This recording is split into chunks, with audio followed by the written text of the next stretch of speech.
It's the Morgan Evans More or Less Pickleball podcast coming at you in 3, 2, 1, boom.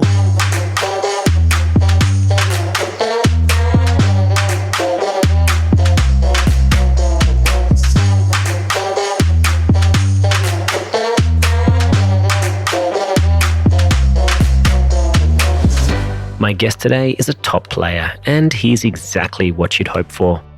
He's tall, good-looking, full head of hair. That's just kind of annoying.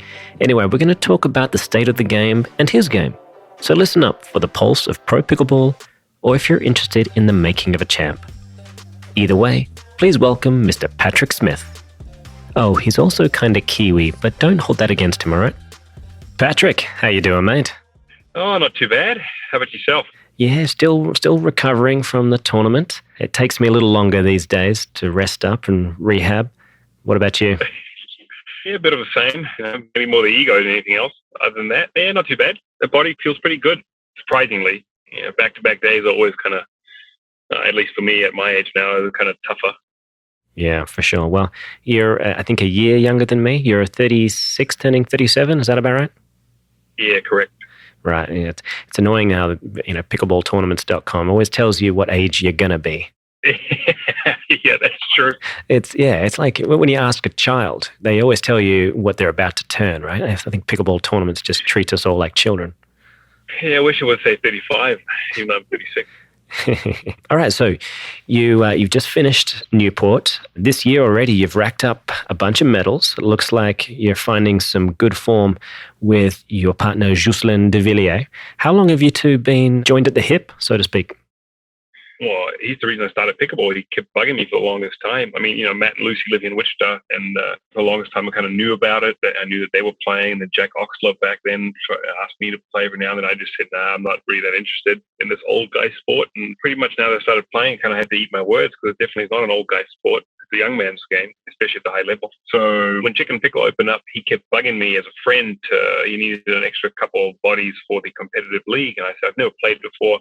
I really don't want to play. I can't commit because of work. Then I think a couple of weeks before, the week before the deadline, he asked me again. I said, okay, as a friend, if you really need somebody, I'll find a buddy and I'll play the league if you really need somebody. And kind of got hooked a little bit. And then at the end of that session, he said, you want to play some tournaments? And I said, sure. How many? And he goes, well, at least 10. And I'm like, you're joking. I have a real job, mate. How are you supposed to, how am I supposed to do that, pull that one off? But I figured out a way to make it work. A lot of these are, Saturday, Sunday, so I can fly out late Friday night and then come back and take the red eye back or take a vacation day here or there, which I have to do for these. So I take a couple of vacation days. But I'm playing 20 plus tournaments. So that's amazing. And, I've never really played with anybody else other than him. I mean, a couple of tournaments here and there. I played some with Rob Nunnery, which was the first time I think playing without him. And then Steve Deacon this year once.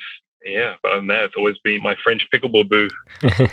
Well, I think there's a lot to be said for that, and growing as a partnership. I think you can achieve more in the long run if you stick it out and really get to know each other's games like the back of your hand. There's something about that. Yeah, no, for sure. And the one thing that we, if you take COVID out of it, we've really only got about a year and a half of tournament experience, so we were still really, really new to it. And part of the success that we've had this year alone is contributed to us individually understanding the game better, learning the game better, and trying to take the tennis mindset out of it and really play more pickleball. And then obviously we gel together better. Like you just said, we do know each other's game. We don't butt heads in the middle as much anymore as we did, early on. We both are pretty big personalities, and I try to take as a more mature one. I took the more mature high route and took my ego out of it. And I figured it was a little bit easier for me to take a step back rather than getting him as a young buck and his French side to take a step back and not be as aggressive in certain situations, or let him just take the middle sometimes or more often, and just tends to work out a little bit better these days. Yeah, there's definitely often a time where one of the players in a partnership has to be the one that adapts and kind of allows the other person just to, be who they need to be to feel like they can perform their best. And it's not easy for the one that's like, well, I'd like to be able to do this, this, and this, but I'm being forced to kind of just revolve what style I bring to the table to what you need to do. And it's the bigger man that's able to do that.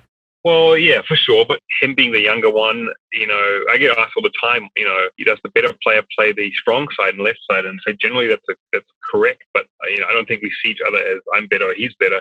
It's just the way this partnership works out to be. I mean, he is so athletic, definitely quicker than me. He's a little more deceptive than me. I'm probably more consistent, and my hands are probably a little quicker. So for us, we'd like to stack me or put me in front of a strong side player because I think they're a little less likely to pull the trigger early on me versus him. Yeah, that's a good way to look at it. Yeah, that's really our secret, honestly. If it's really a secret, I don't think it's a secret anymore. Plus, he has his French flair in it, and you don't want to contain that too much because that makes him dangerous. Oh, yeah. You never quite know what's going to happen with him. Well, I don't know either. Personally, even standing next to him, battling it out, I don't know either what's going on. So that's the problem, and that's often been the problem with myself and various partnerships. I'm so addicted to trying something slippery, something sneaky, that it's impossible for my partner to realize when that might happen, and therefore, potentially move into a position to handle a counterpunch. And that causes issues, being that, I don't want to say unreliable, but unpredictable, I guess is the word. Yeah. But I think the left side, the whole who should be on the left side kind of thing, is a real tricky matrix. I know when I used to play with Marcin, and I don't know if you ever played against him, he kind of, when you were coming in, his knees were starting to get replaced very often. A shocking amount of knee replacements, really, for a person with the traditional number of legs. He seemed to have at least 3 or 4 knee replacements.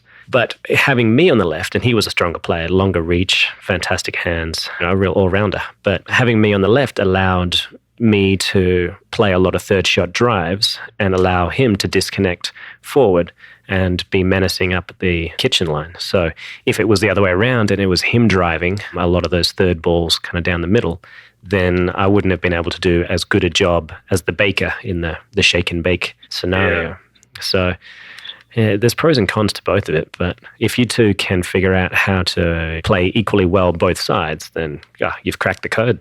Yeah, for us, we're a bit of a bigger team out there, maybe more athletic as a combination. And we obviously come straight from tennis. So, and like I said, we're so new to this still. Yeah, our biggest thing is just to, like I said, take the tennis out of it and just be a little bit more patient. You sometimes, in tennis, you think you can hit a winner, which is most likely 99% of the time you would hit a winner, but in pickleball, that thing comes back. And it's very difficult to hit winners. Really, it's almost more like chess.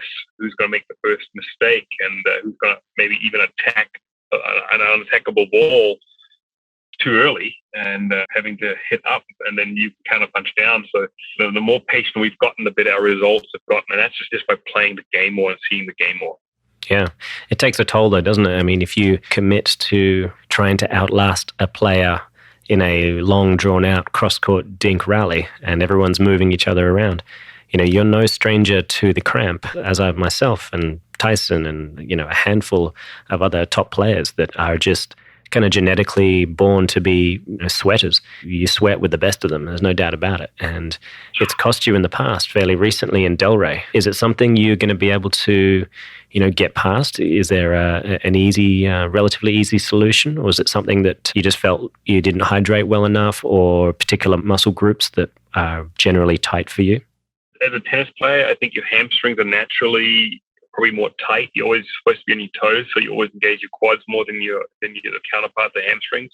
And it's always been then it kind of affects your back, obviously, and your glutes with that, and your calves a little bit. So the older I get, the more I actually have to prepare for this and stretch more and just be aware of my body and how it feels. And the one thing I used to never take in consideration was, even though the time difference might just be an hour or two, flying, dehydrates you a fair amount. I mean, I just have to make sure that I just drink like a bloody water buffalo, as much as I can to just hydrate.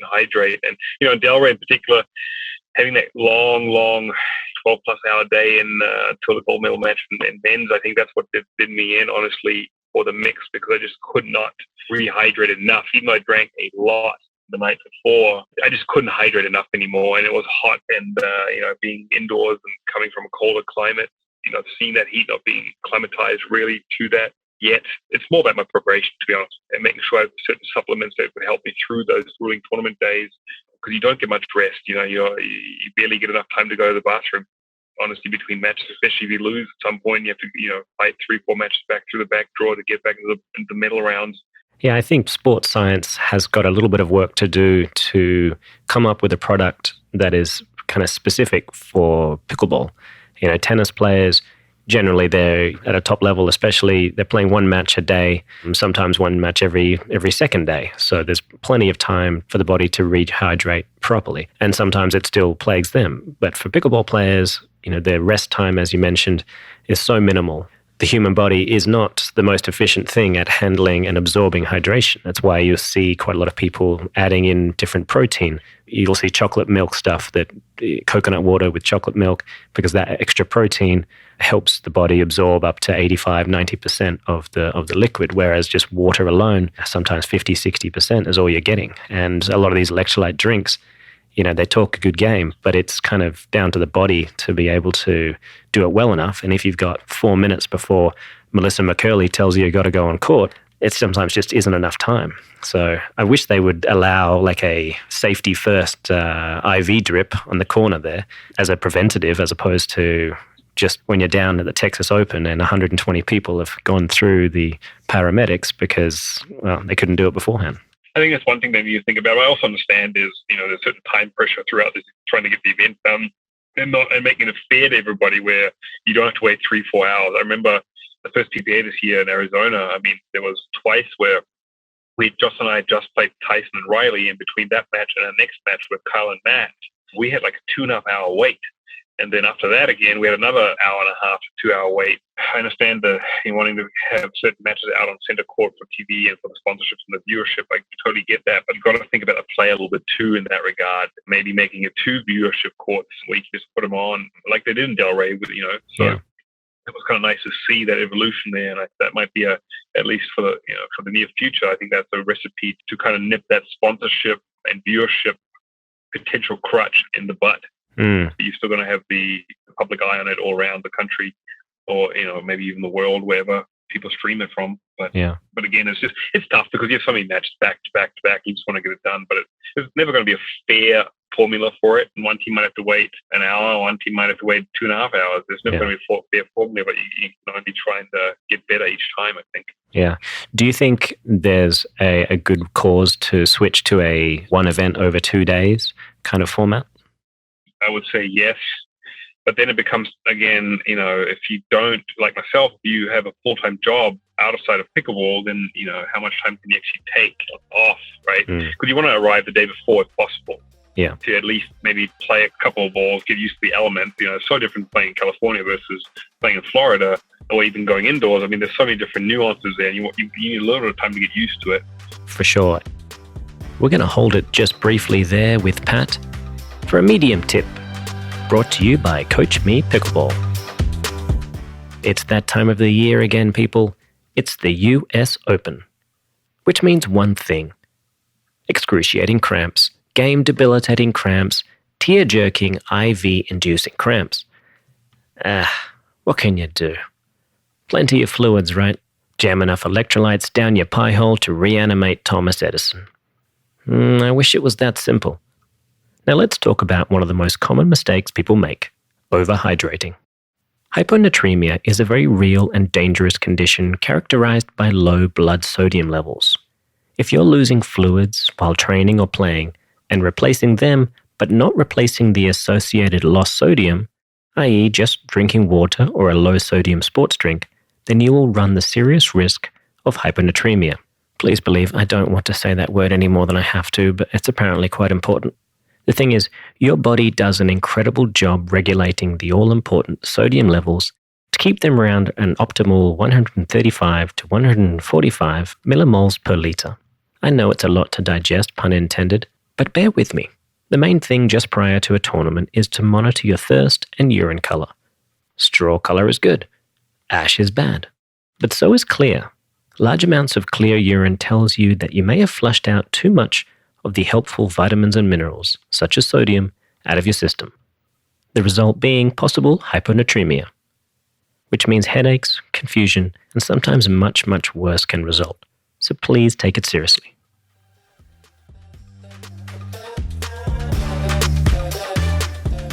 Okay, enough of that. Let's head back over to Pat, see what's going on. This is one of the growing pains of the birth of professional pickleball. Right now, we talk about pickleball in a professional sense, but if you were to compare it to other professional sports where the athletes involved are literally only doing that one thing. And therefore, an event over 2 days or 3 days, fantastic. It's just better for the level of competition. Everyone is going to be able to be properly hydrated, better prepared, and so on and so forth. I'm kind of surprised. I remember one of the first times I ever played, and actually we played that event, first round, I think, you and Tyson against Ross and I.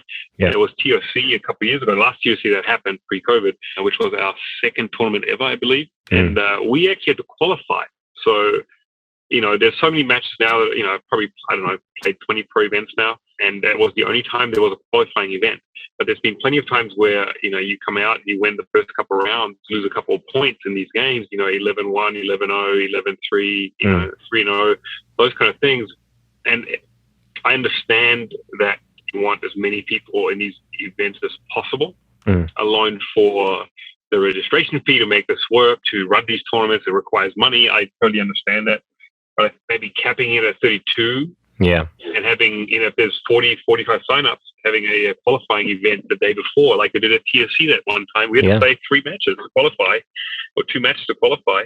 That would be better, I guess, in general. No, I agree for sure. And I think it's going to be a necessary step in the right direction as the game grows and we have so many up-and-coming players, which is, what's happening right now. They need a place to be, but they shouldn't necessarily deserve a spot in a main draw just because they signed up as a 5-0 player. That's the thing. Delray was very interesting, and this is not to dog on anybody's ability, but our first round we had a bye, and then the first round that we had, Joss and I won pretty easily. And the team that we played won their first round 1-1 or something extremely easy, right? Right, wow. So again, the other teams might have just had a bad day. Okay, nervous, first round jitters, whatever it is.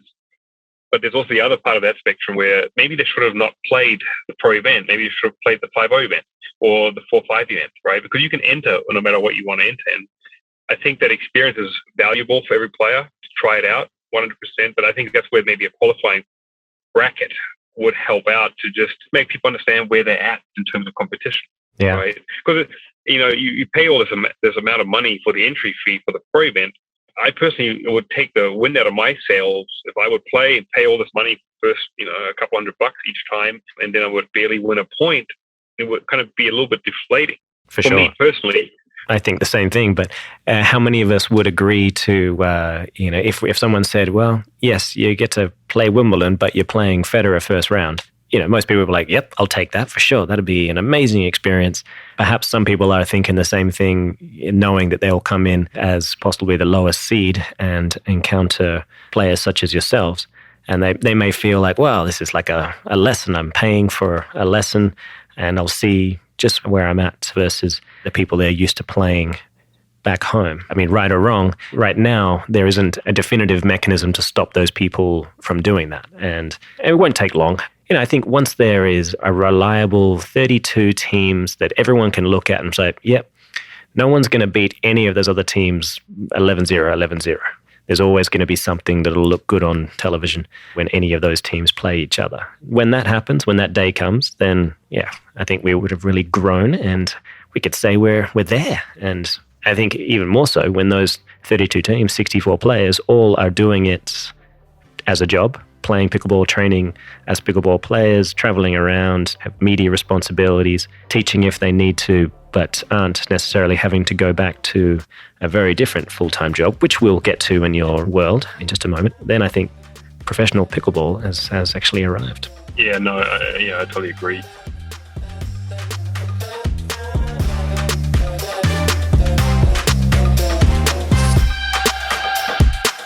This podcast was powered by Selkirk.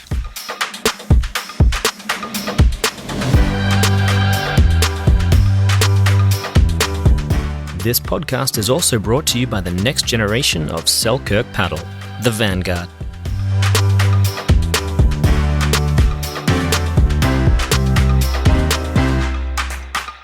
That's all we've got time for, folks.